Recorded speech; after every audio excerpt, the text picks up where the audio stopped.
ज्योतिर्लिंग घृष्णेश्वर येथे आज उमेदवार चंद्रकांत खैरे यांनी आज लघुरुद्र व महाआरती केलेली आहे। आपण त्यांच्यासोबतच बोलूया। साहेब, आज तुम्ही लघुरुद्र आणि महाआरती केली, काय सांगा? लघुरुद्र आणि महाआरती, कारण घृष्णेश्वर हे माझं दैवत आहे, म्हणजे आमच्या जिल्ह्याचं दैवत आहे, त्यामुळे इथे येणं गरजेचं असतं आणि इथून त्या ठिकाणी सुरुवात असते। आज मी आरती वगैरे सगळं केलं आहे।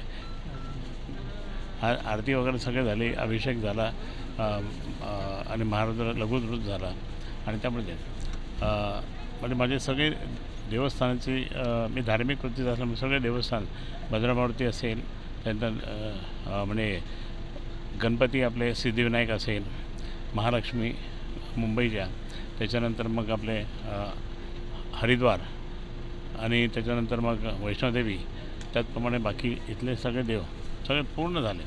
म्हणजे आता फक्त उद्याची वाट पाहतो आणि घृष्णेश्वर महादेव मला आशीर्वाद देतील। साहेब, 2 नंबरला कोण असेल उद्या? कोण असेल? नाही, 2 नंबर कोणी असेल ते आपलं काय, आपण निवडून येतो आहे। हे शिवसेना प्रमुख मान्य बाळासाहेब ठाकरेंचा गड आहे हा, त्यामुळे कोणी, आणि उद्धव साहेबांच्या नेतृत्वाखाली आम्ही येणार निवडून। उद्धव साहेब ज्या पद्धतीने आज सगळीकडे काम करायला जोरदारपणे लोकांची, म्हणजे त्यांच्या बाबतीत भावना खूप चांगली आहे। संभाजीनगरचे नवीन खासदार कोण असतील? चंद्रकांत खैरेशिवाय कोण? नवीन खासदार चंद्रकांत खैरेच हेच असतील असं देखील म्हणलं आहे। सुदर्शन न्यूज, छत्रपती संभाजीनगर।